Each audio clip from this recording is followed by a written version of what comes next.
ආයුබෝවන් සියලු දෙනාටම සුබ දවසක් වේවා කියලා අපේ විද්‍යාලයේ 11 වසරේ දරුවෝ හැම දෙනාටම මුලින්ම ප්‍රාර්ථනා කරනවා. දරුවෝගේ ඉතිහාස විෂය යටතේ මේ වෙනකොට ඔබේ පාසලේ විවිධ පන්ති කාමර තුල 7 වෙනි පාඩම විවිධ ස්ථානකින් අතර කර තිබෙන නිසා මා අදහස් කළා 8 වෙනි පාඩම ඔයගොල්ලොත් එක්ක මේ අවස්ථාවේ සාකච්ඡා කරන්න ඕන කියලා. ඒ අනුව දරුවනේ මේ පාඩම කරගෙන යන අතරතුර පාරට පුළුවන් මාත් එක්ක ලෝක සිතියම ලකුණු කරන්න. ඒ වගේම ඔබේ පෙළ පොත අරගෙන ඔබේ සටහන් පෙළ පොත අරගෙන ඒ වගේම ඔබේ ලියන පොත අරගෙන සටහන් ලියන්නට ඔබට අවස්ථාව උදා කරගන්න පුළුවන්. ඒ නිසා පුතේ ඔබට පුළුවන් නම් තියෙනවා නම් මේ වෙනකොට ලෝක සිතියමක් ඔබේ ළඟට ගන්න. ඒ වගේම ඔබේ පාසලේ සටහන් පොත ඔබ ළඟට අරගන්න. ළඟට අරගෙන අපි 8 වෙනි පාඩමේ මාතෘකාව හැමෝමත් එක්ක ලියා ගමු. ලෝක මහා සංග්‍රාම හා සම්මුතිය කියන. ලෝක මහා සංග්‍රාම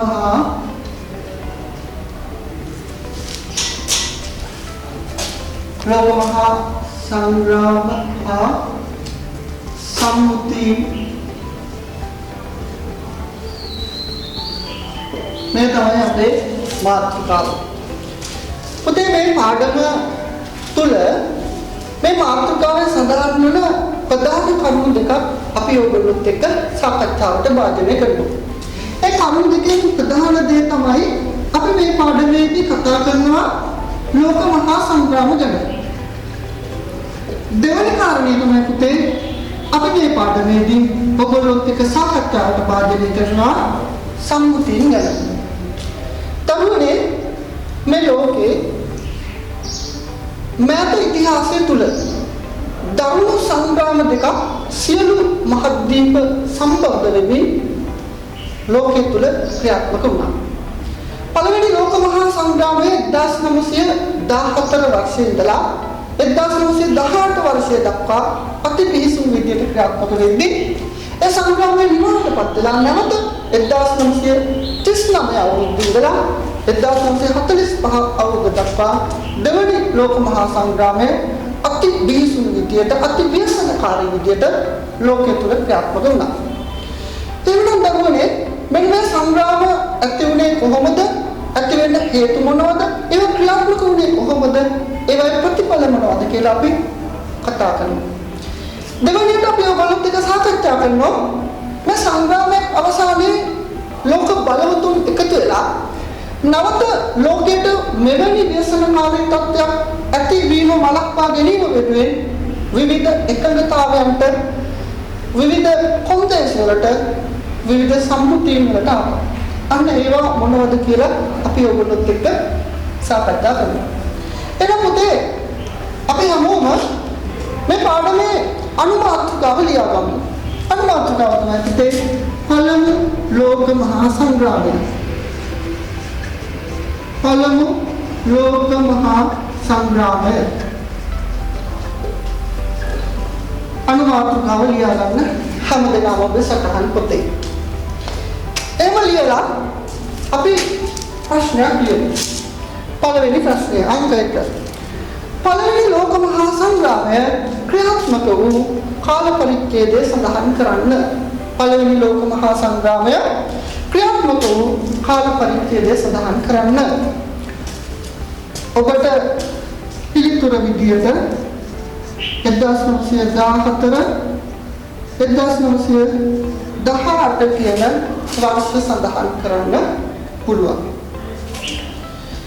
දරුවනේ ලෝක මහා සංග්‍රාමයක් කියලා කියන්නේ ලෝකයේ සියලුම රටවල් ලෝකයේ සමාන ලෝකයේ බොහෝ රටවල් සියලුම මහද්වීපවල බොහෝ රටවල් දෙපාර්ශ්වයකට දෙපිලකට බෙදලා අති නවීන යුද්ධායුධ භාවිතා කරමින් අති බිහිසුණු විදියට ක්‍රියාත්මක කරන්නක් තමයි ලෝක මහා සංග්‍රාමයක් කියලා කියන්නේ. අප පුතේ චුට්ටක් හිතන්න පොඩ්ඩක් කල්පනා කරන්න මේ වගේ සංග්‍රාමයක් මුළු ලෝකයේම යුද්ධ ගිනිදැල් අමුලන්න එකවරම හිටිවනම හේතුවක් පැනනගින්න විදියක් නැහැ. එවැනි සංග්‍රාමයක් ඇති වෙන්න හේතු වෙන බලපාන කරුණු කාරණා කීපයක් තියෙනවා. ඒ වගේම මාසෙකින් දෙකකින් අවුරුද්දකින් මේ වගේ හේතු සාධක ලෝකයේ තුල නිර්මාණය වෙන්නේ නැහැ. ඒකට අවුරුදු ගණනාවක් ගත වෙනවා. එනම් මේ අවුරුදු ගණනාවක අලුයට ගිනි පුපුරු වගේ තිබුණු හේතු සාධක කිහිපයක් නිසා තමයි 1914 පළවෙනි ලෝක මහා සංග්‍රාමය ලෝකයේ තුල සක්‍රිය වෙන්නේ. පුතේ අපි මේ ලෝක මහා සංග්‍රාමය ගැන කතා කරන්න කලින් අපි ඉගෙන ගමු, අපි තේරුම් ගමු මොනවද මේ අලුයට ගිනි පුපුරු වගේ තිබුණු ලෝක මහා සංග්‍රාමය ලෝකයේ තුල ඇතිවෙන්නට හේතු සාධක වුණු කරුණු මොනවද කියලා අපි පළවෙනියෙන් අවබෝධ කරගමු. එනම් පුතේ අපි නවත ප්‍රශ්නයක් සටහන් කරගමු මේ විදිහට. පළමු ලෝක මහා සංග්‍රාමය සඳහා හේතු සාධක වූ කරුණු මොනවාදයි එකිනෙක සඳහන් කරන්න. පළමු ලෝක මහා සංග්‍රාමය සඳහා හේතු සාධක වූ කරුණු මොනවාදයි එකිනෙක සඳහන් කරන්න. එහෙම ඔබ ඔබේ දෙවැනි ප්‍රශ්නය ඔබේ සටහන් පොතේ සටහන් කරගත්තා. එහෙනම් පුතේ අපි බලමු මේ විදිහට ලෝකයේ තුල යුතුයකින් දැන් ඇවිලෙන්නට හේතු වුණු කරුණු මොනවද කියලා. පළවෙනි සාධකය තමයි පුතේ ලෝක මහා සංග්‍රාමය ඇති වෙන්න හේතු වුණු පළවෙනි සාධකය තමයි ජර්මනිය එක්සත් කිරීමේ ව්‍යාපාරයේදී ජර්මනිය එක්සත් කිරීමේ ව්‍යාපාරයේදී ප්‍රංශය හා ජර්මනිය සතුරන් බවට පත්වීම පළවෙනි හේතුව. ජර්මනිය එක්සත් කිරීමේ ව්‍යාපාරයේදී ප්‍රංශය හා ජර්මනිය සතුරන් බවට පත්වීම. පුතේ අපි මේ දේවල් මොකක් සිද්ධියවත් එක්ක කතා කරමු. පුතේ ප්‍රංශය තියෙන තැන ජර්මනිය තියෙන තැන අපි මුලින්ම දැක බලා ගමු. ඒ වගේම ඔබ ගන්න සිද්ධියක් තියෙනවා නම් මේ රටවල් දෙක ලකුණු කරන්න. පුතේ අපි මේක මතක තියාගන්න පුළුවන් වෙන මේ විදිහට. මෙන්න මෙතන තියෙන රට තමයි පෘතුගාලය.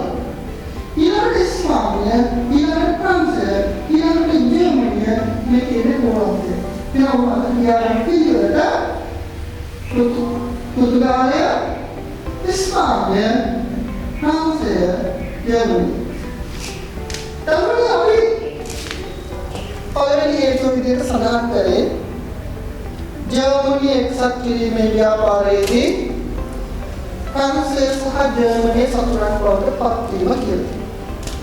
උදේ ක්‍රිස්තු වර්ෂ 1770 වෙනකොට ලෝක සිටියේ මේ කියන ජර්මන් රාජ්‍යයේ නිර්මිත වුණේ 1770ට පෙර. මේ කියන භූමි භාගය තුළ ජර්මන් භාෂාව කතා කරපු රටවල් 350කට වඩා ප්‍රමාණයක් තිබුණා. මේ කියන භූමි භාගය තුළ ජර්මන් භාෂාව කතා කරපු රටවල් 350කට වඩා වැඩි ප්‍රමාණයක් තිබුණා. මෙන්න මේ රටවල් අතර හිටිය දක්ෂයෙක්. ඒ දක්ෂයා කවුද කියලා පුතේ ඔයගොල්ලෝගේ පෙළ පොතේ ඡායාරූපයක් එක්ක දක්වලා තියෙනවා. මෙයාගේ නම තමයි ඔටෝ වොන් බිස්මාර්ක්. ඔබ මේ ඡායාරූපයේ සහ පුතේලාගේ නම ඒ වගේම යට අදහන කරුණාකාරව මතක තියාගන්න ඕන. ඔබේ විභාගෙදී මේ රූප සටහන් ඇතුළේ ප්‍රශ්නවලදී මේක ඔබ අහන්න දෙපා නැහැ. තමයි ඔටෝ වොන් බිස්මාර්ක් කියන දක්ෂයා මේ ජර්මන් භාෂාව කතා කරන කුඩා රාජධානි සියල්ලට කරලා එක රාජධානියක් බවට පරිවර්තනය කරනවා. ඒ පරිවර්තනය කරපු රාජධානිය ජර්මනිය බවට පත් වෙන මේක සිද්ධ වුණේ 1970 අවුරුද්දේ. අන්න එහෙම ජර්මනිය නිර්මාණය කරද්දී ඔටෝ බිස්මාර්ක් ප්‍රසිද්ධ වෙනවා අසල්වැසි රාජ්‍යයක් එක්ක යුද්ධයකට යනවා. ඒක ඔබ දන්නවා අසල්වැසි රාජ්‍යය නිකන් දෙවියන් ප්‍රංශය. පන්සල්ට යුද්ධයකට ඔටෝ වොන් බිස්මාර්ක් ගියා යුද්ධ කරා. ඔටෝ වොන් බිස්මාර්ක් දක්ෂ සේනා සංවිධානය කළා, අවියාවද ගොඩනගලා නිර්මාණය කළා. අපි දක්ෂ විදිහට සටන් කළා. අංශය පරාජයට පත් කළා. අංශය පරාජුනහම තාන්ත්‍රික සාජ්‍යවලිය සතුරු රාජ්‍යයක් බවට පත් වෙනවා. මෙන්න මේ විදිහට අසල්වැසි රටවල් දෙක සතුරු රාජ්‍යයන් බවට පත් වීම ලෝක මහා සංග්‍රාමයක් ඇති වෙන්න ලෝකයේ තුල හේතු වුණු එක කාරණයක් බවට පත් වුණා. දෙවැනි කාරණය තමයි දෙවන විලියම් රජුගේ ක්‍රියාකලාපය. දෙවන විලියම් රජුගේ ක්‍රියාකලාපය. ඔබේ මොකේ දෙවන විලියම් රජතුමාගේ ක්‍රියාකලාපයක් තියෙනවා. मैं ඔබගේ මතක තබා ගන්න යුතු ආයෝගයක්. තමයි දැන් ඔබ ඉගෙන ගත්ත ඔටෝමන් බිස්මාර්ක් ශක්තිමත් ජර්මනිය නිර්මාණය කළා. හැබැයි ඔටෝමන් බිස්මාර්ක්ගෙන් පස්සේ ජර්මනිය අධිරාජ්‍යය බවට පත් වෙන දෙවනි විලියම් රජුට මේ ශක්තිමත් ජර්මනිය සාහිත්‍යයට පත් වෙන්න බැරි වුණා. එයාට ඕන වුණා ජර්මනිය අධිරාජ්‍යය බවට පත් කරන්න. ජර්මනිය අධිරාජ්‍යය බවට පත් කරන්න ඕන නිසා එයා ජර්මනිය තුල හමුදා සේනාවක් තන කරා. නාවික හමුදාව, ගොන් හමුදාව, පාබල හමුදාව මේ සේනාව තන කළා. අභියාන්ත නිෂ්පාදනය කළා. මෙයා සරසෙන ජර්මනිය අධිරාජ්‍යය බවට පත් කරා. දැන් මේ ජර්මනිය මෙහෙම වැඩ කරනකොට, මෙහෙම ක්‍රියා කරනකොට, මෙහෙම කටයුතු කරනකොට ජර්මනිය දිහා බලන අනිත් රටවල් यूरोपीय अनिवार्य विशेषण महाबतान ඒගොල්ලෝගේ හිතුව ඇතුළේ සල්ලා මොකටද මේ දෙවනි විලියම් රජතුමා සැරසෙන්නේ. එහෙම කල්පනා කරපු මහා බ්‍රිතාන්‍ය ඇතුළු අනිකුත් යුරෝපා රාජ්‍යයන් ජර්මනියට වඩා අපිශක්තිමත් වෙන්න ඕන කියන පදනම ඉඳලා ඒගොල්ලෝ තමන්ගේ සේනාංක අභියෝග මෙන්න මේ දේවල් තරම් කරන්න පටන් ගත්තා. දැන් මෙන්න මේ ක්‍රියාවලිය මේ සිදුවීමත් ලෝක මහා සංග්‍රාමයක් ඇති වෙන්න හේතු සාධකයක් බවට පත් වුණා. පසුබිම් වූ සාධකයක් බවට පත් වුණා. අපි පුතේ තුන්වෙනි සාධකය බලමු. තුන්වෙනි සාධකය තමයි යටත් විජිත සඳහා වූ තරඟය.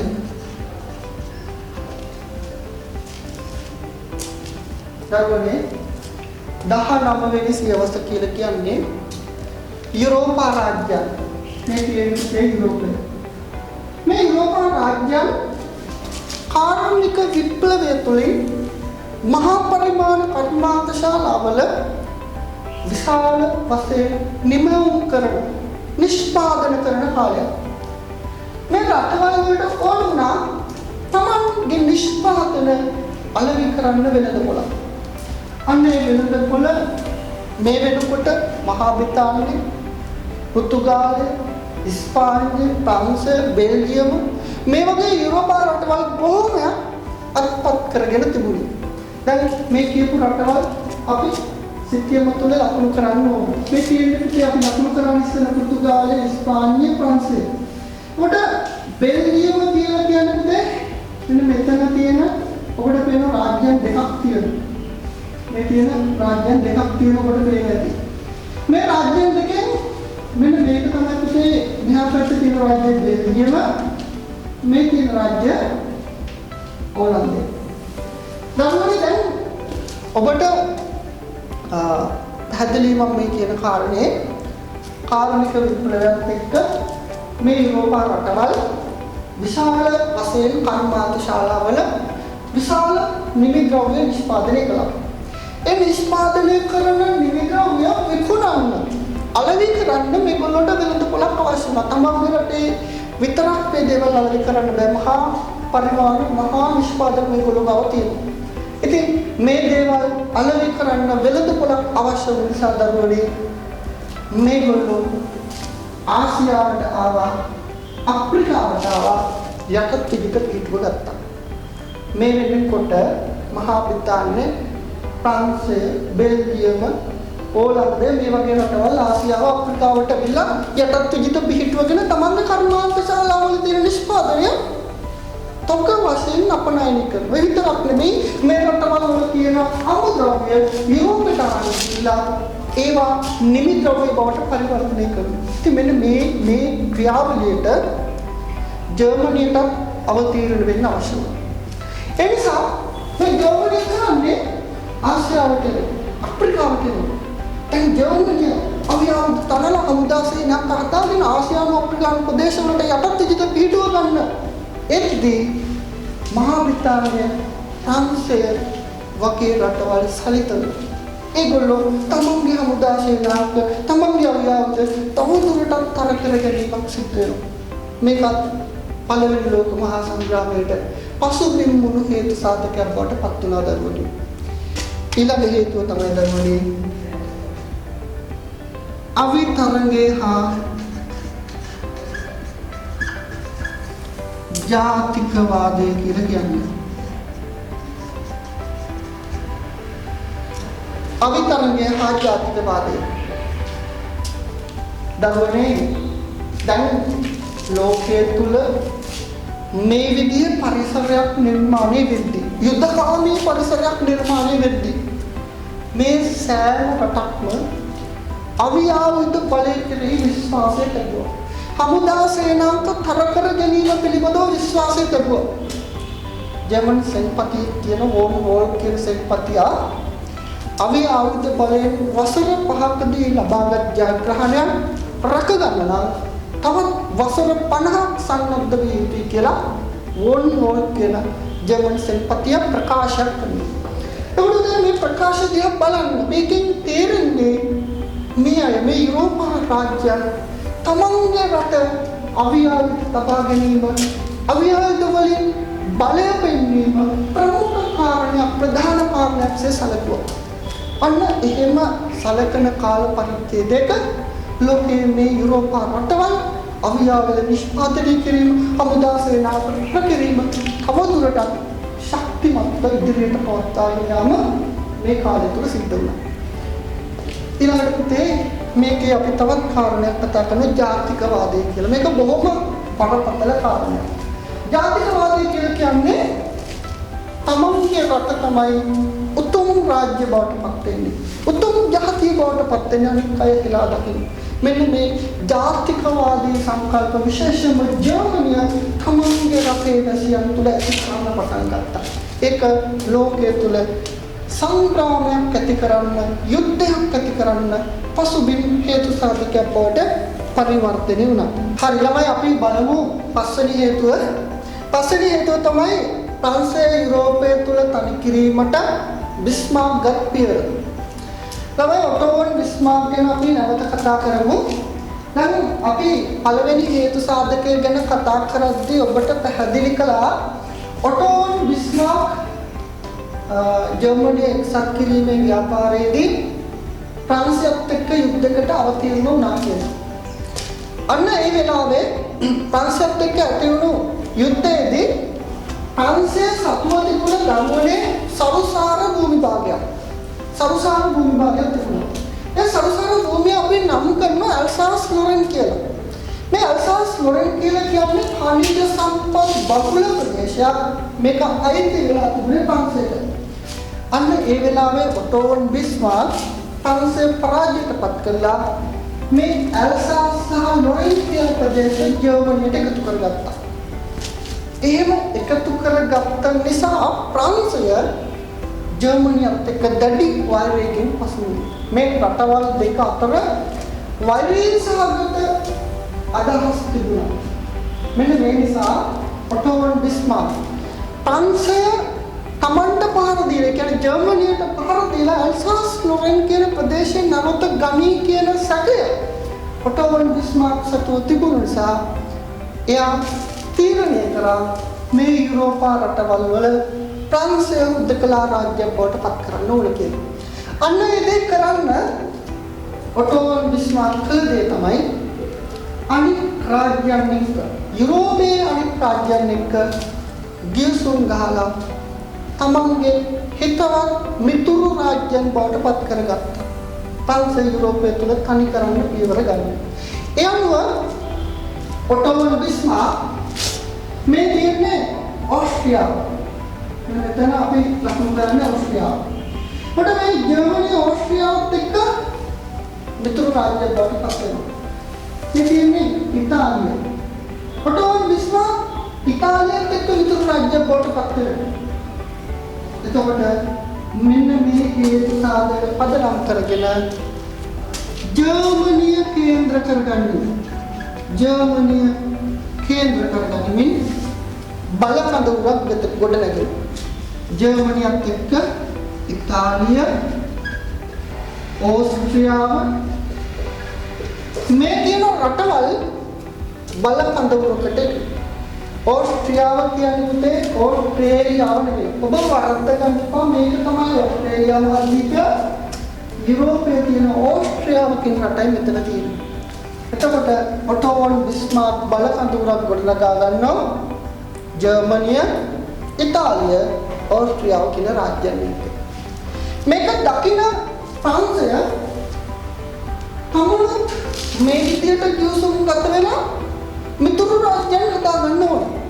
එහෙම තීරණය කළා ප්‍රංශ රාජ්‍ය බ්‍රිතාන්‍යත් එක්ක ජූසුම් ගන්නවා. රුසියාව මේ තියෙන්නේ විශාල භූමිභාගයකට හිමිකම් කියන රුසියාව. එහෙනම් ප්‍රංශය රුසියාව මහා බ්‍රිතාන්‍ය දැන් ඔබට පැහැදිලි පුතේ ලෝකයේ තුල බල කඳවුරු දෙකක් ගොඩ නැගුණා. ඒ තමයි ජර්මනිය, ඉතාලිය, ඕස්ට්‍රියාව කේන්ද්‍ර කරගත් එක බල කඳවුරක්. මේගොල්ලෝ හඳුන්වනවා මධ්‍යම බලවතුන් කියලා. ප්‍රංශය, රුසියාව, මහා බ්‍රිතාන්‍ය කේන්ද්‍ර කරගත් තවත් බල කඳවුරක්. මේගොල්ලෝ අපි නම් කරනවා මිත්‍ර බලවතුන් කියලා. මෙන්න මේ විදිහට අවසානයේ යුරෝපා රාජ්‍යයන් පිල් දෙකකට බෙදලා බල කඳවුරු දෙකක් ගොඩනගා ගැනීම සිද්ධ වෙනවා. මෙන්න මේ දේ මෙහිම සිද්ධ වෙද්දී මේ හේතුව අපි මේ කතා කරපු සියලු හේතු පසුබිම් සාධක බවට පත් වෙද්දී මේ ආකාරයට ලෝකයේ යුද්ධ ගිනිදැල් ඇවිලෙන්න හේතු සාධකයක් නිර්මාණය වෙනවා. මේක තමයි පුතේ පළවෙනි ලෝක මහා සංග්‍රාමයට බලපාන ලද ප්‍රධානම හේතුව බවට පත් වෙන්නේ. ආසන්නම හේතුව බවට පත් වෙන්නේ. ඒ තමයි පුතේ ඕස්ට්‍රියාවේ ඔටුන්න හිමි කුමාරයා ඝාතනය කරනවා. ඕස්ට්‍රියාවේ ඔටුන්න හිමි කුමරු ඝාතනය වීම. මේක තමයි පළවෙනි ලෝක මහා සංග්‍රාමයට ආසන්නම හේතුව බවට පත් වෙන්නේ. දරුවනේ අපි ලෝක සිටියේ ඕස්ට්‍රියාව හඳුන්වනවා. මේ කියන්නේ ඕස්ට්‍රියාව පිටත් කියලා පාඩ කරන්න මේ කියන්නේ ඕස්ට්‍රියාව රාජ්‍යය. දැන් ඕස්ට්‍රියාව රාජ්‍යයේ ඊළඟට ඔටුන්න හිමි කුමාරයා බවට පත් වෙන්නේ ෆ්‍රාන්ස් ෆර්ඩිනන්ඩ් කුමාරයා. ඔබේ පොතේ ඡායාරූපයක් තියෙනවා. හොඳින් බලන්න. මේ ඉන්න ෆ්‍රාන්ස් ෆර්ඩිනන්ඩ් කුමාරයා. ෆ්‍රාන්ස් ෆර්ඩිනන්ඩ් කුමාරයා තමන් විශ්වත් එක්ක යන බොස්නියාවේ සංචාරයට. බොස්නියාව මෙතන පාඩමේ තියෙන බොස්නියාව. අපිට මෙහෙම බොස්නියාවේ සංචාරකයන්ගේ සරායේවෝ කියන බොස්නියාවේ අගනුවර සරායේවෝ කියලා අපි කියනවා. සරායේවෝ එහෙම නැත්නම් සරායේවෝ කියන බොස්නියාවේ අගනුවරදී මේ ෆ්‍රාන්ස් ෆර්ඩිනන්ඩ් කුමාරයා සහ ඔහුගේ බිරිඳ ඝාතනය කරනවා.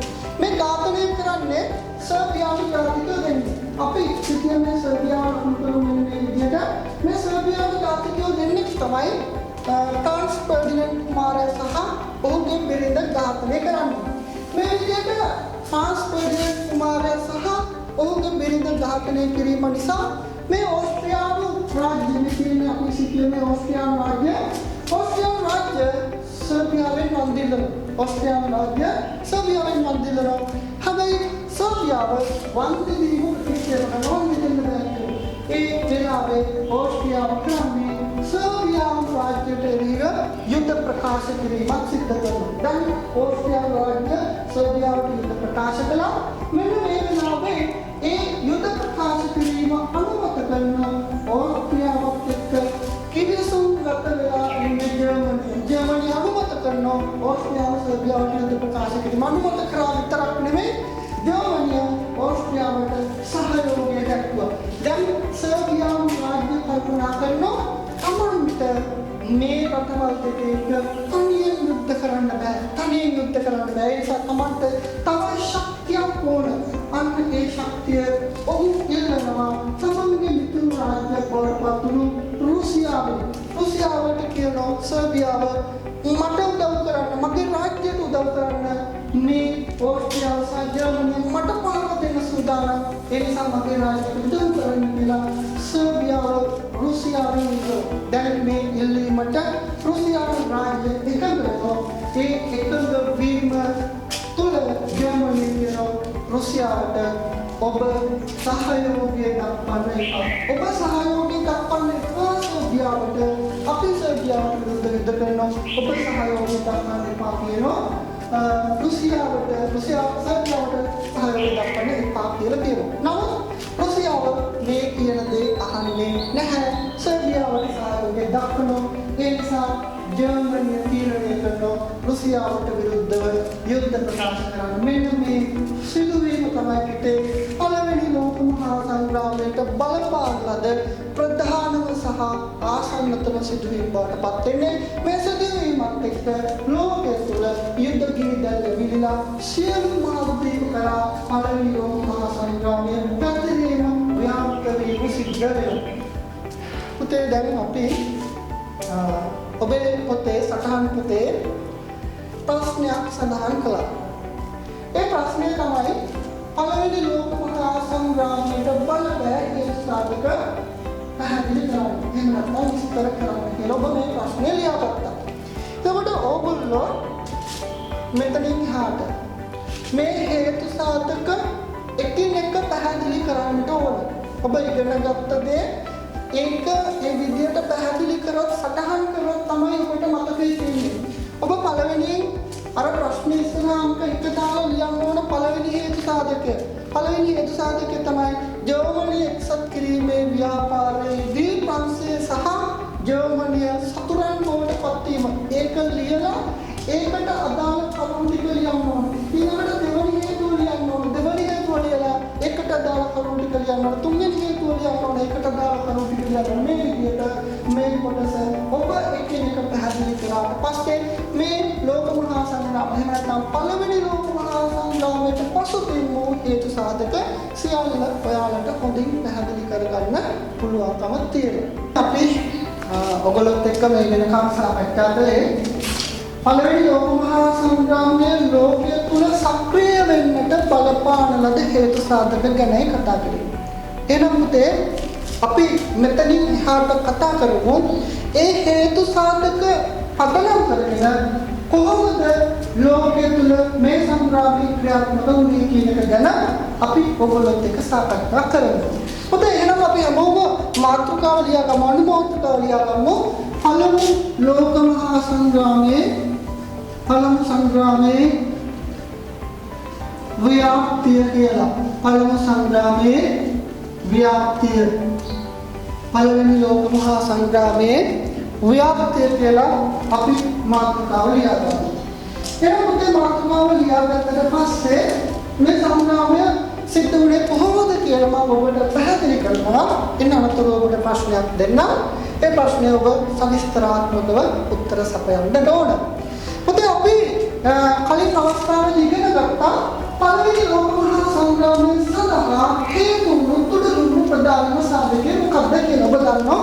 ඕස්ට්‍රියාවේ ඔටොන්නෝ හිමි කුමාරයා ඔහුගේ බිරිඳත් එක්ක සරායවෝ නුවර සංකාරය කරන අවස්ථාවේ සර්බියන් ජාතික දෙවියන් විසින් ඝාතනය කළා. දැන් මේ අපි සිද්ධියම තුළ ලකුණු කළා ඕස්ට්‍රියාව සහ සර්බියාව. දැන් සර්බියාවෙන් වන්දි ඉල්ලනවා ඕස්ට්‍රියාව රාජ්‍යය. ඕස්ට්‍රියාව රාජ්‍ය සර්බියාවෙන් වන්දි ඉල්ලනවා ෆ්‍රාන්ස් ෆර්ඩිනන්ඩ් කුමාරයාගේ ඝාතනය හා සම්බන්ධයෙන්. ඒ වෙලාවේ සර්බියාව කියනවා වන්දි දෙන්න බෑ. මේ දෙයට වන්දි දෙන්න බෑ. ඒ නිසා ඕස්ට්‍රියාව ගන්න පියවර මේ සර්බියාවට විරුද්ධව යුද්ධ ප්‍රකාශ කළා. දැන් ඕස්ට්‍රියාව සර්බියාවට විරුද්ධව යුද්ධ ප්‍රකාශ කිරීම සිද්ධ වුණා. ඒ වෙලාවේ ඕස්ට්‍රියාවත් එක්ක ගිවිසුම්ගත වෙලා හිටපු ඕස්ට්‍රියාවේ මිතුරු රාජ්‍යයක් බවට පත් වුණු ජර්මනිය ඕස්ට්‍රියාව රුසියාවේ මේ ක්‍රියාකලාපය අනුමත කරනවා විතරක් නෙවෙයි සහයෝගය දක්වනවා මේ ක්‍රියාවලිය ඉදිරියට පවත්වාගෙන යන්න. අන්න ඒ නාමයේ සර්බියාව ටිකක් කලබලයටපත් වෙලා කල්පනා කරන්නේ සර්බියාව කල්පනා කරනවා තමන්ට බෑ තනියම මේ රටවල් දෙකත් එක්ක යුද්ධ කරන්න. ඒ නිසා සර්බියාවේ මිතුරෙක් බවට පත් වෙලා හිටියේ රුසියාවේ සහයෝගය පරදක්නවා සහයෝගය ඉල්ලනවා උදව් ඉල්ලනවා. ඒ වෙලාවේ රුසියාව කවදිනෝ සර්බියාවට උදව් කරනවා. දැන් මෙන්න මේ සිදුවීම් පදනම් කරගෙන ජර්මනිය කියනවා රුසියාවට ඔබ සර්බියාවට ආධාර කරන්න එපා කියලා. ජර්මනිය එහෙම ඉල්ලීමක් කළත් රුසියාව ඒ ඉල්ලීම සලකන්නේ නැහැ. සර්බියාවට උදව් කරනවා. අන්න ඒ හේතුව පදනම් කරගෙන ජර්මනිය රුසියාවට විරුද්ධව යුද්ධ ප්‍රකාශ කරන. දැන් ඕස්ට්‍රියාවටයි වැඩිපුර හානිය සිද්ධ වුණේ. නමුත් මේ සටනේ මූලිකත්වයේ ගත්ත රාජ්‍ය බවටපත් වෙන්නේ ජර්මනිය රුසියාවට විරුද්ධව යුද්ධ ප්‍රකාශ කරද්දී ජර්මනිය දෙවරක් නොසිතා ප්‍රංශයට පහර දෙන්න තීරණය කරන එකට හේතුව තමයි රුසියාව සහ ප්‍රංශය අතර මේ කියන රුසියානු රාජ්‍ය මේ කියන ප්‍රංශය අතර මිත්‍ර දිවිසුමක් තිබුණා. ඒ වගේම ජර්මනිය දන්නෝ ප්‍රංශය සතුව තිබුණා සංසාර භූමිභාගය අල්සාස් ලොරෙන් කියලා. ඒ අල්සාස් ලොරෙන් කියන ප්‍රදේශය මේ වෙනකොට ජර්මනිය සතු කරගෙන තිබුණේ. ඒ නිසා ළමයි ජර්මනිය තීරණය කරා ප්‍රංශය තමන්ට පහර දෙන්න කලින් අපි ප්‍රංශයට පහර දෙන්න ඕන කියලා. ඒ තීරණයත් එක්ක ජර්මන් රාජ්‍ය තමන්ගේ හමුදා සේනාංක ප්‍රංශයට පහර දෙන්න විහිළුවා. ප්‍රංශයට පහර දෙන්නට පෙර මේ ජර්මනිය මෙන්න මේ කියන රාජ්‍ය ඔබ සිටින අපි කලින් අතුරු කරන නිසා මේ රාජ්‍ය ඔබට මතක ඇති. මම ඔන්න පාඩ කරා. මේ කියන රාජ්‍ය තමයි පුතේ බෙල්ජියම. ජර්මනිය කරන්නේ බෙල්ජියමට ඇතුල් වෙලා බෙල්ජියමට පහර දීලා බෙල්ජියම හරහා ප්‍රංශයට පහර දෙන්න පටන් ගත්තා. දරුණු විදියට ප්‍රංශයට පහර දෙද්දී ප්‍රංශය පරාජයටපත් වෙමින් ප්‍රතුනේ මේක මහා බ්‍රිතාන්‍යයට මෙන්න දිවසිතිය තුළ මහා බ්‍රිතාන්‍ය රාජ්‍ය මහා බ්‍රිතාන්‍යයට මේක විශාල ගැටලුවක් බවට පත් වෙන. මොකද මේ තමන්ගේ මිතුරු රටවල් ටික රුසියාව කියන්නේ ඒ වගේම සර්බියාව කියන්නේ ඒ වගේම බෙල්ජියම කියන්නේ ඒ වගේම ප්‍රංශය කියන්නේ මහා බ්‍රිතාන්‍ය මිතුරු රාජ්‍යයක්. ජර්මනිය මේ විදිහට ආක්‍රමණකාරී ලෙස හැසිරෙද්දී මහා බ්‍රිතාන්‍ය කල්පනා කරනවා ඒවා දිහා බලාගෙන ඉඳලා හරියන්නේ නැහැ. පහර දෙන්න ඕන. ජර්මනිය අඩපණ කරන්න ඕන. පරාජයටපත් කරන්න ඕන. නැත්නම් මේ කලාපය තුළ මේ යුරෝපා කලාපය තුළ තමන්ට අති විශාල තර්ජනයකට මුහුණ දෙන්න සිද්ධ වෙන බව මහා බ්‍රිතාන්‍ය තේරුම් ගන්නවා. එහෙම තේරුම් ගත්ත මහා බ්‍රිතාන්‍ය යුද්ධ ප්‍රකාශ කරන ජර්මනියට යුද්ධ ප්‍රකාශ කරමින් මේ සංග්‍රාමයට අවතීර්ණ වීම සිද්ධ වෙනවා. දැන් තමයි ජර්මනිය මහා බ්‍රිතාන්‍ය අතර විසුණු යුද්ධයක් ක්‍රියාත්මක වෙනවා. ගුවන් ප්‍රහාර එල්ල වෙනවා. නවමගින් නාවික හමුදාවකින් ප්‍රහාර වෙනවා. මේ ප්‍රහාර වලදී විශේෂයෙන්ම මහා බ්‍රිතාන්‍යයේ නැව හතරක් යද්දී ඒ එක ජර්මනියේ සබ්මරීනියක් පදා ගිල්වා දාන කටයුතු කරන මේ විදිහට මේක අති බිහිසුණු සංග්‍රාමයක් බවට පරිවර්තනය වෙන්න පටන් ගත්තා. මේ විදිහට මේ සංග්‍රාමය ක්‍රියාත්මක වෙද්දී ඇමරිකා එක්සත් ජනපදයේ මේ කාල පරිච්ඡේදය තුළ ළමයිනේ අවියාවුද නිෂ්පාදනය කළ මේ කියන ඇමරිකා එක්සත් ජනපද රාජ්‍ය ඇමරිකා එක්සත් ජනපදයේ අවියාවුද නිෂ්පාදනය කළා, ආහාර නිෂ්පාදනය කළා, ඇඳුම් පැළඳුම් නිෂ්පාදනය කළා, යුද වාහන රථ වාහන නිෂ්පාදනය කළා. මේ යුරෝප රටවලට විකුණලා අති විශාල ධනස්කන්ධයක් උදාහරණයක් රාජ්‍ය බවට පත් වෙන ඇමරිකා එක්සත් ජනපදය කෙටි කාලයක් තුළ ධනවත් රාජ්‍ය බවට පත් වෙන මේ සංග්‍රාම වලින් ප්‍රයෝජන ගන්නත් ඇමරිකා එක්සත් ජනපදය. අන්න එහෙම ධනවතෙක් බවට පත් වුණු ඇමරිකා එක්සත් ජනපදයේ දිහා බලපු ජර්මනිය කරන්නේ ඇමරිකා එක්සත් ජනපදයේ මගේ නෞකාවක් තිබුණමයි ලුසිටානියානු මගේ නෞකාව කියලා. ඔබේ පොතේ ඡායාරූපයක් තියෙනවා බලන්න මේ ඡායාරූපය. මේ දෙන්නේ ලුසිටානියා නෞකාව ජර්මනිය සබ්මරීනියක් දාගෙන මේ ලුසිටානියා කියන මගේ නෞකාව ගිල්වල දාන්න කටයුතු කරනවා. ඉතින් ඇමරිකා එක්සත් ජනපදයේ මේ වෙද්දී මධ්‍යස්ථ පිළිවෙලක හිටියා. ආර්ථික වශයෙන් ලාභ ලැබුවා. හැබැයි තමන්ගේ ස්වාධීනත්වයට තමන්ගේ ස්වෛරීත්වයට තමයි මේ ජර්මනිය කර දුන්නේ. ඒ නිසා ඇමරිකාවේ ජනපදය ජර්මනියට විරුද්ධව යුද්ධ ප්‍රකාශ කළා මේ සංග්‍රාමයට අවතීර්ණ වෙනවා. ඇමරිකාවේ ජනපදය මේ සංග්‍රාමයට සම්බන්ධ වීමත් එක්ක මේ වෙනකොට යුරෝපයේ තුළ තිබුණු මේ සංග්‍රාමය ලෝකෙ පුරාම ව්‍යාප්ත වෙනවා. ඒ ව්‍යාප්ත වීම මේක ලෝක මහා සංග්‍රාමයක් බවට පත් වෙනවා. ඒ වගේම මහා බ්‍රිතාන්‍ය මේ යුද්ධයට අවතීර්ණ වීම තුළ මහා බ්‍රිතාන්‍ය සතුව ආසියා අප්‍රිකා ප්‍රදේශවල විශාල යටත් ප්‍රමාණයක් තිබුණා. ඒ යටත් යුද්ධවලට මේ යුද්ධය පැතිරිලා සිද්ධ වෙනවා. මෙන්න මේ හේතු දෙක පදනම් කරගෙන තමයි ළමයි මේ සංග්‍රාමය මුළු ලෝකෙ පුරාම ව්‍යාප්ත වෙන මහා බ්‍රිතාන්‍ය සහ ඇමරිකාව පළමු ලෝක මහා සංග්‍රාමයට සම්බන්ධ වීම තුළ ඒ ලෝක මහා සංග්‍රාමයක් විසින් ලෝකෙ පුරාම ව්‍යාප්ත වෙන්න පටන් ගත්තා. දැන් ළමයි මිත්‍ර බලවතුන්ගේ පිළයි මධ්‍ය බලවතුන්ගේ පිළයි අතර තමයි මේ ලෝක මහා සංග්‍රාමය ක්‍රියාත්මක වෙන්නේ. එයම මිත්‍ර බලවතුන්ගේ පාර්ශවයේ බලය වැඩි වුණා. ඇමරිකාව ඉන්නෝ මහා බ්‍රිතාන්‍ය ඉන්නෝ මෙන්න මේ අතරේ ඉතාලිය හිටියේ මධ්‍ය බලවතුන්ගේ පිළේ මේ යුද්ධය අතරතුර ඉතාලිය කරන්නේ මධ්‍ය බලවතුන්ගේ අයින් වෙලා මිත්‍ර බලවතුන්ගේ පාර්ශවයට එනවා. මිත්‍ර බලවතුන්ගේ පාර්ශවයට ඇවිල්ලා අර යුද්ධ රහස් ඕස්ට්‍රියාව ජර්මනිය සතු සියලු යුද්ධ රහස් මේ රාජ්‍යයන් එක්ක බෙදාගෙන මහා බ්‍රිතාන්‍ය එක්ක ප්‍රංශ එක්ක ඇමරිකාව එක්ක බෙදාගන්නවා. ඒ බෙදා හදා ගැනීම තුළ ඉතා වේගවත් ප්‍රහාර මායාවක් ක්‍රියාත් කරන ජර්මනිය වට කළා. රුසියාව මහා බ්‍රිතාන්‍ය ඇමරිකාව ප්‍රංශ මේ කියන රාජ්‍යයන් ජර්මනිය වට කරන පාරදී දෙවන්නේ පාරකට ගැලීම ජර්මනියේ නාවික හමුදාව කඩේ ගහන ගත්තා. ජර්මනිය දීර්ඝකාලීන යුද්ධයකට පැටලීම පදනම් කරගෙන ආහාර අර්බුදයකට මුහුණ දුන්නා. මේ ආහාර අර්බුදය නිසා ජනතාවට ජීවත් වෙන්න විදියක් නැහැ.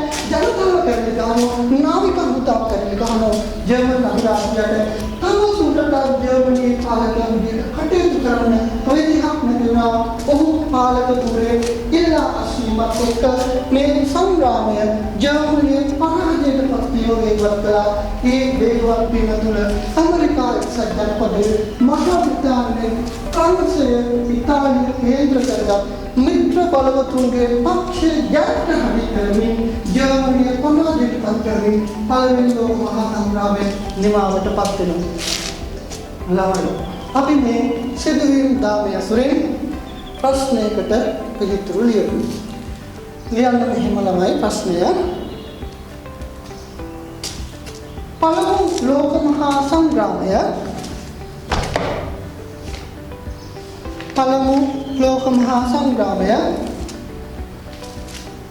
ආරම්භ වී පළමු ලෝක මහා සංග්‍රාමය ආරම්භ වී ව්‍යාප්ත වීම සිදු ආකාරය පැහැදිලි කරන්න. ඒ වුණාම තමයි මේ ප්‍රශ්නයට ඔබ විස්තර සහිතව පිළිතුරු සැපීම සිද්ධ කරන්න ඕන. ළමයි අපි එනම් ඔයගොල්ලොත් එක්ක කතා කළා විස්තර සහිතව පළවෙනි ලෝක මහා සංග්‍රාමය මේ ලෝකයේ තුල සක්‍රියව ක්‍රියාත්මක වුණේ කොහොමද කියන කාරණය පිළිබඳව. එතකොට අපි එතනින් එහාට සාකච්ඡා කරමු අපේ පාඩමේ ඊළඟ කොටස පළමු ලෝක මහා සංග්‍රාමයේ ප්‍රතිඵල. හරි අපි පුතේ ඔබේ සටහන් පුතේ කලින් ප්‍රශ්නෙට උත්තර ලියලා ඉවර වෙලා ලියන්න මේ ප්‍රශ්නය. පළමු ලෝක මහා සංග්‍රාමයෙන්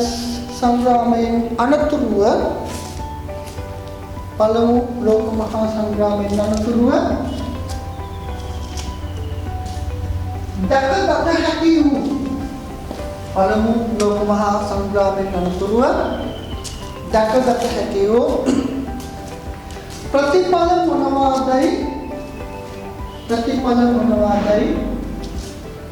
පැහැදිලි කරන්න.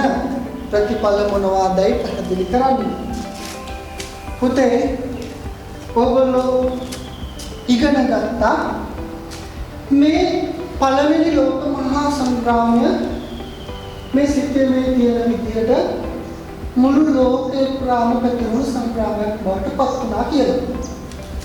ඒ කාලේ ඒ කියන්නේ 1914 1918 කියන කාලේ ලෝකේ තුල නිෂ්පාදනය කළා තිබුණු අති නවීන යුදායුධ සඳහා හැම රටක්ම ප්‍රයෝජනයට ගත්තා. තමන්ගේ රටේ තියෙන උපරිම යුදායුධ භාවිත කරලා අනිත් රටවල් වලට ප්‍රහාර දුන්නා. ඔබ හිතන්න පුතේ මේ ලෝකේ මෙවැනි අති බිහිසුණු සංග්‍රාමයක් ක්‍රියාත්මක වෙලා නිමාවට පත් වුණාට පස්සේ ලෝකෙ තුල මොන වගේ තාපයක් දැක ගන්න පුළුවන් වෙන්නේ නැද්ද කියලා. ගොඩනැගිලි බොහෝමයක් විනාශ වෙලා සුන්බුත් බවට පත් වෙලා ලෝකෙ තුල මිනිස්සු සොල්දාදුවන් විදියට සොල්දාදුවන් වුණා නෝරුවා ලෝකේ තන මැරිලා වැටිලා ඒගොල්ලෝගේ අවසන් කටයුතු කරන්නවත් විදියක් නැහැ කෙනෙක් නැහැ. අන්න ඒ පත්‍ය තුල පරිසරය අතිශය විනාශකාරී තත්ත්වයකට පත් වෙලා ජලය වායු ගෝලය මේ හැම දෙයක්ම දූෂණයට ලක් වෙලා අන්න ඒ වගේ ලෝකයක් නැතිේ පළවෙනි ලෝක මහා සංග්‍රාමයෙන් අනතුරුව දැක ගන්න පුළුවන්කම ලැබෙන්නේ. පළවෙනි ලෝක මහා සංග්‍රාමයේ ප්‍රතිඵල ගැන කතා කරද්දී පළවෙනි සහ ප්‍රධානම ප්‍රතිඵලය බවට පත් වෙන දරුවනේ මධ්‍ය බලවතුන්ගේ පිළ පරාජයට පත් වෙලා මධ්‍ය බලවතුන් පරාජයට පත් වෙලා මිත්‍ර බලවතුන්ගේ පිළ ජයග්‍රහණය කරනවා. පළවෙනි සහ ප්‍රධාන ප්‍රතිඵලය මධ්‍ය බලවතුන්ගේ පිළ පරාජයට පත් වෙලා මිත්‍ර බලවතුන්ගේ පිළ ජයග්‍රහණය කරනවා. ගිනි අවිභාවිතා කිරීම නිසා ලෝකයේ සුන්බුන් බොහෝමයක් ඉතුරු වෙනවා. ජල ගෝලයේ වායු ගෝලයේ දූෂණයට ලක්ලා ලෝකයේ විශාල මිනිස් ජීවිත ප්‍රමාණයක් අහිමි වෙලා මේ පළවෙනි ලෝක මහා සංග්‍රාමයේ ප්‍රතිඵල. මෙන්න මේ සංග්‍රාමයේ ජයග්‍රහණය ගත්ත මහා බ්‍රිතාන්‍ය ඇමරිකාව එක්සත් ජනපදයේ ඉස්රායලය ප්‍රංශය වගේ රටවල් රුසියාව වගේ රටවල් එකතු වෙලා සාකච්ඡා කරනවා. නැවත මෙවැනි ව්‍යසනයක් අපි මේ ලෝකයට අත්කර නොදෙන්න ඕන කියලා තමයි ඒගොල්ලෝ සාකච්ඡා කරන්නේ. අන්න ඒ සාකච්ඡා පවත්වන මේ නායකයෝ 1919 අවුරුද්දේ ප්‍රංශයේ පැරිස් නුවරට එකතු වෙනවා. පැරිස් නුවරට එකතු වෙනවා. ලෝක බලවතුන් එකතු වෙනවා ප්‍රංශයේ පැරිස් නුවරට. ඒ අනුව තමයි ඇමරිකා එක්සත් ජනපදයේ ජනාධිපති වුඩ්‍රෝ විල්සන් ජනාධිපතිතුමා, බ්‍රිතාන්‍ය අගමැති ලොයිඩ් ජෝර්ජ්, ඒ වගේම ප්‍රංශ අගමැති ක්ලෙමන්ෂෝ, ඉතාලිය අගමැති විටෝරියෝ පොලැන්ඩෝ මෙන්න මේ කියන අය 1919 ප්‍රංශයේ පැරිස් නුවරට රැස් වෙනවා. ප්‍රශ්න සාකච්ඡා කරනවා අපි මෙවැනි සංග්‍රාමයක් නැවත මේ ලෝකේ ඇති නොවෙන්න වගේ බලා ගන්න ඕනේ. ඒ වෙනුවෙන් අපි ගන්න තීරණ මොනවද කියලා සාකච්ඡා කරනවා. ඒ සාකච්ඡාවල ප්‍රතිඵලයක් විදියට ඒගොල්ලෝ ජාතීන්ගේ සංගමය කියලා සංගමයක් බිහි කරගන්නවා. මේ සංගමය බිහි කරගන්නේ ප්‍රධාන ප්‍රමුඛ අරමුණකට වෙන්නේ මේ අතුරු ව්‍යසනය මෙවන් ව්‍යසනයක් නවත ලෝකයට ඇති නොවීමට වග බලා ගැනීම ප්‍රධාන පරමාර්ථය බවට පත් වුණා. ඒකම තමයි මේ ලෝක මහා සංග්‍රාමයෙන් අනතුරුව මේ නායකයෝ ජර්මනියට දඩුවම් දෙන්න තීරණය කළා. ජර්මනියට දඬුවම් පැමිණවීමට තීරණය කළා. හේතුව තමයි මේ විදිහට ඇති වුණු මේ ඕස්ට්‍රියාව සහ සර්බියාව අතර ඇති වුණු ප්‍රශ්නය ලෝක සංග්‍රාමයක් බවට පත් කළා. ලෝකේම රටවල් පටලවගෙන යුද්ධයක් ඇති කළා. ලෝකයේ තුල අති බිහිසුණු යුද්ධයක් ඇති කළා. විශාල විනාශයක් ලෝකයට සිද්ධ කළේ මේ ජර්මන් රාජ්‍යය.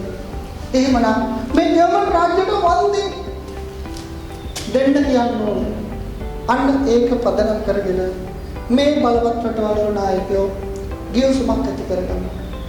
ඒ ගිවිසුම අපි නම් කරන ළමයි වර්සල්ස් ගිවිසුම කියලා. versus ගිවිසුම. මේ versus ගිවිසුම මගින් ජර්මනියට දඬුවම් කරනවා. ඒ අනුව මේගොල්ලෝ කියන versus ගිවිසුමේ ජර්මන් රාජ්‍ය හානි කරපු රටවල් වලට වන්දි ගෙවන්නට ඕන. ජර්මනිය හානි කරපු සියලු රටවල් වලට වන්දි ගෙවන්න ඕන. අන්න යනවා ජර්මනියට සිද්ධ වෙනවා. උපය ගන්න හැම මුදලක්ම මේ රටවල් වලට වන්දි වශයෙන් ගෙවන්න සිද්ධ වෙනවා ජර්මනියට. ඊළඟට වාසල් කියසුමෙන් කොන්දේසියක් පනවන ජර්මනියට හමුදාව තබා ගැනීම සීමා කරන්න ඕන. අභියෝග නිෂ්පාදනය කිරීම සීමා කරන්න ඕන කියලා වාසස් කියසුම හරහා ජර්මනියට කොන්දේසියක් පනවන. ඒ වගේම ජර්මනිය සතුව තිබුණු දේ යටත් විදිහට මේ ජර්මනිය සතුව තිබුණු යටත් විදිහට මිත්‍ර බලවතුන් අතර බෙදා ගන්න ඕන කියලා තීන්දුව ගන්නවා වර්සල්ස් ගිවිසුමේ. ඒ වගේම ඔබට මතකයි ඇල්සාස් ලොරෙන් ප්‍රදේශයේ පුතේ ඇල්සාස් ලොරෙන් ප්‍රදේශයේ අයිතිය තිබුණේ ප්‍රංශයට. වර්සල්ස් ගිවිසුමේදී කියනවා ප්‍රංශයෙන් ජර්මනියට ගත්ත ඇල්සාස් ලොරෙන් කියන ප්‍රදේශ නැවත ජර්මනියට බාර දෙන්න ඕන කියලා තීරණය කරනවා. මෙන්න මේ තීරණ වර්සස් ගිවිසුම මගින් ජර්මනියට එරෙහිව ක්‍රියාත්මක කළා. ඒ වගේම පළවෙනි ලෝක මහා සංග්‍රාමයේ අවසාන වෙනකොට හිතුවක්කාරී අධිරාජ්‍යයන් තිබුණේ ඕස්ට්‍රියානු අධිරාජ්‍ය, ජර්මන් අධිරාජ්‍ය, හංගේරියානු අධිරාජ්‍ය මෙන්න මේ සියලු අධිරාජ්‍ය වල බලය බිඳ දමන්නට මේ බලවතුන් කටයුතු කරනවා. ඒ වෙනුවට ජන වර්ග පදනම් කරගෙන ස්වාධීන රාජ්‍ය කීපයක් නිර්මාණය කරනවා. චෙකෝස්ලෝවාකියාව, ෆින්ලන්තය, පෝලන්තය කියලා කියන්නේ එහෙම බිහි වුණු රාජ්‍යයන්. ඒ අනුව මෙන්න මේ කතා කරපු කරුණු තමයි පුතේ පළවෙනි ලෝක මහා සංග්‍රාමයට පළවෙනි ලෝක මහා සංග්‍රාමයේ ප්‍රතිඵල බවට පත් වුණේ. එමනම් පුතේ මේ කතා කරපු ප්‍රතිඵල ඔබ මම දුන්නු ප්‍රශ්නෙට උත්තර විදියට පෙළ ගස්සලා විස්තර සහිතව ලියන්නට ඕන.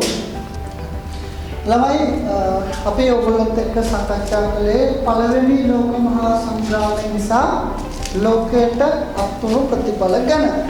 එමනම් අපි මේ පාඩමේ අවසාන කොටස විදියට ඔයගොල්ලොත් එක්ක සාකච්ඡා කරමු.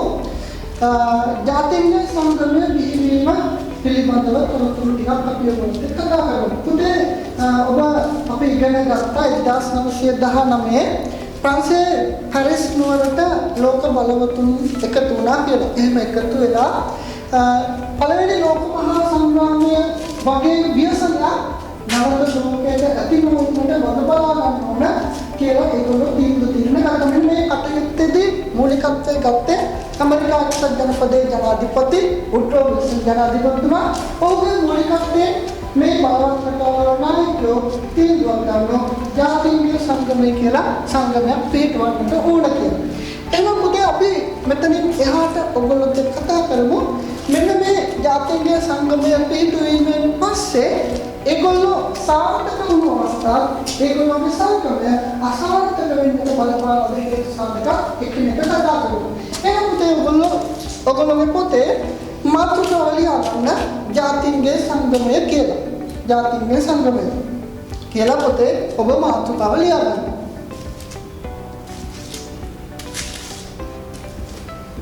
හරි.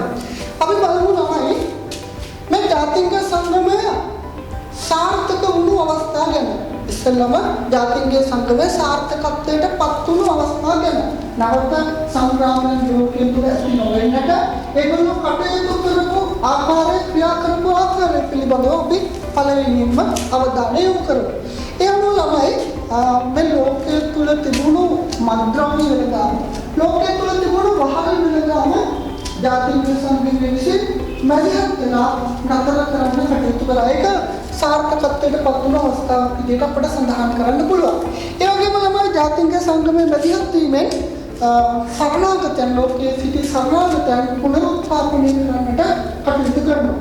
ඒ වගේම මේ ජාතින්ගේ සංගමයේ පිහිටුවීමෙන් පස්සේ මෙන්න මේ රටවල් අතර යුද්ධමය තත්ත්වයන් නිර්මාණය වෙද්දී ජාතින්ගේ සංගමය මැදිහත් වෙලා ඒ යුද්ධමය තත්ත්වයන් නතර කරනවා. පළවෙනි අවස්ථාව තමයි ස්වීඩනයේ ෆින්ලන්තයේ කියන මේ රාජ්‍යයන් දෙක අතර යුද්ධයක් ඇති වෙන එක. අන්න ඒ වෙලාවේ ජාතික සංගමයේ වැඩියක් වෙලා මේ යුතුයමය තත්ත්වය වළක්වන්නට කටයුතු කළා. ඒ වගේම අසල්වැසි රාජ්‍යයන් දෙකක් බවට පත් වුණු ජර්මන් රාජ්‍ය සහ පෝලන්තය අතර යුද්ධයක් ඇති වුණා. අන්න ඒ වෙලාවේ ජාතික සංගමයට පුළුවන්කම ලැබුණා ඒ යුද්ධය ඔවුන්ගේ මැදිහත් වීමෙන් නතර කරන්න. ඊළඟ අවස්ථාව ග්‍රීසිය සහ බල්ගේරියාව කියන රාජ්‍යයන් දෙක අතර යුද්ධයක් ඇති වෙද්දී ජාතික සංගමයට පුළුවන්කම ලැබුණා ඔවුන්ගේ මැදිහත් වීම මත මේ යුද්ධය නවත්තන්න. ඒ වගේම තමයි ඉරානය සහ තුර්කිය කියන මේ රටවල් දෙක අතර යුද්ධයක් ඇති වුණා. ජාතික සංගමයේ මැදිහත් වෙලා මේ යුද්ධමය තත්ත්වයෙන් නතර කරන්නට පුළුවන්කම ලැබෙනවා. ඉතින් මෙන්න මේ කතා කරපු දේවල් ජාතික සංගමය ලෝකයේ තුල සාර්ථක සංගමයක් බවට පත් වුණා කියන එකට හේතු සාධක විදියට අපට සඳහන් කරන්න පුළුවන්. මේ ජාතික සංගමය මේ විදියට ලෝකයේ තුල සාර්ථකත්වයක් කරගෙන ලෝකයේ තුල ඇති වුණු අරගලකාරී තත්ත්වය යුද්ධමය තත්ත්වය වළක්වා ගන්න කටයුතු කරද්දී අවුරුදු 20ක් ගත වුණාට පස්සේ අසාර්ථක සංගමයක් බවට පත් වෙනවා. ඇයි මේ ජාතික සංගමය අසාර්ථක සංගමයක් වෙන්නේ? ඒකට හේතුව මොනවද කියන එක අපි පොඩ්ඩක් කතා කරමු. පුතේ ඔබ දන්නවා අපි ඉගෙන ගත්තා ජාතික සංගමය නිර්මාණය කරන්න මැදිහත්ුනේ මූලිකත්වය ගත්තේ ඇමරිකා එක්සත් ජනපදය.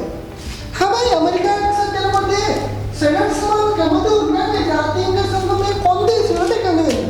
ඒ නිසා ඇමරිකා එක්සත් ජනපදයේ ජාතික සංගමයේ සමාජික රාජ්‍ය බවට පත් වෙන්නේ නැහැ. ඒ වගේම මේ රුසියාව ජාතික සංගමයේ නාට් කරලා තියන්නේ මේ සංගමයේ සමාජික කටයුතු කරනවා. ඉතින් මෙන්න මේ වගේ බලවත් රාජ්‍යයන් දෙකක් යුද්ධමය ශක්තියවලින් බලවත් රාජ්‍යයන් දෙකක් ජාතික සංගමයේ නාට් කර තිබීම ඇත්වීම ජාතික සංගමයේ අසාර්ථකත්වයට පත් වෙන එක හේතුවක් බවට පත් වෙනවා. ඊළඟ හේතුව තමයි මේ ජාතික සංගමය යම් තීරණ ගත්තා. යම් යුද්ධමය තත්ත්වයන් බලපා ගන්න තීරණ ගත්තා. මේ තීරණ ක්‍රියාත්මක කරන්න ඒ ජාතික සංගමයට සාමසාධක හමුදාවක් නැහැ. ඔය ජාතික සංගමයේ බලය ලෝකයේ තුල පෙන්වන්න මේ බලය ලෝකයේ තුල ක්‍රියාත්මක කරන්න සාමසාධක හමුදාවක් නොවීම ජාතික සංගමයේ අසාර්ථක වෙන්න හේතු සාධකයක් බවට පත් වෙනවා. ඒ වගේම මේ ජාතික සංගමය තුල මේ බලවත් රටවල් වල නායකයෝ සමාජිකයෝ වුණාට ටික කාලයක් ගත වෙද්දී තමන්ගේ රටවල් වල පොදු අනුකූල වෙන්නේ මේ ජාතික සංගමය තුල එකම වෙලා කටයුතු කරන්න මේගොල්ලෝ එකඟ වෙන්නේ.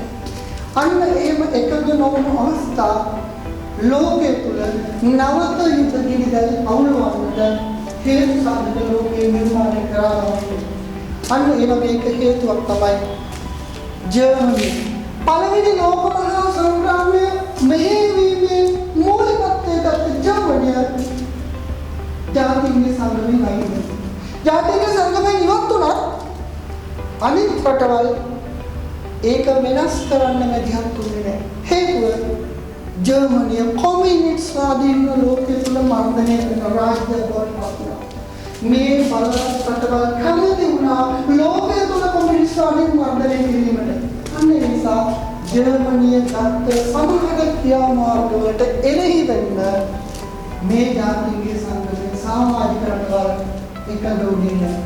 අන්න මේ එකඟ නොවීම නවත ලෝකයේ තුල යුදගිනිදල් අවුලවන්න හේතුවක් බවට පත් වුණා. ඒ වගේම ඉතාලිය ආක්‍රමණය කරන විශ්ීනිය හැබැයි ජාතික සංගමය එකතු වෙලා ආර්ථික සම්පාදක කරනවා. එතන එහාට ඉතාලියට එරෙහිව ගත්ත ක්‍රියාමාර්ගයක් නැහැ. ඒ වගේම ජපානය මැන්චූරියාව ආක්‍රමණය කරනවා.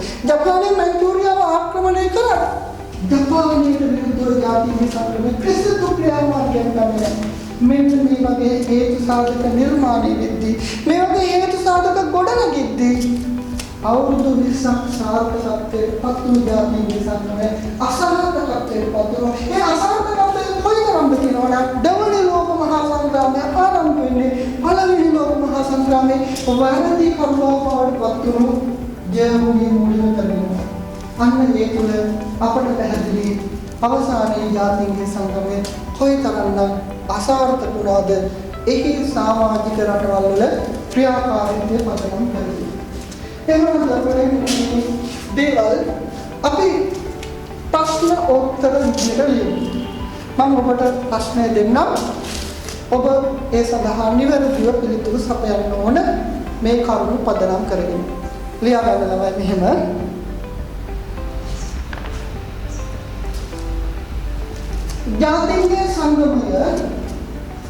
ජාතින්ගේ සංගමය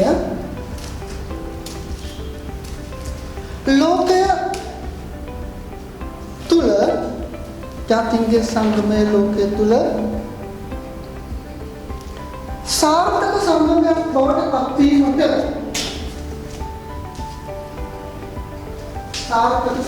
බවට පත්වීමට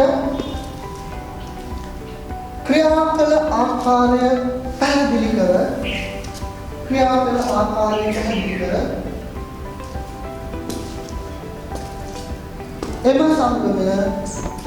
එම සංගමය අසාර්ථක සංගමයක් බවට පත් වූයේ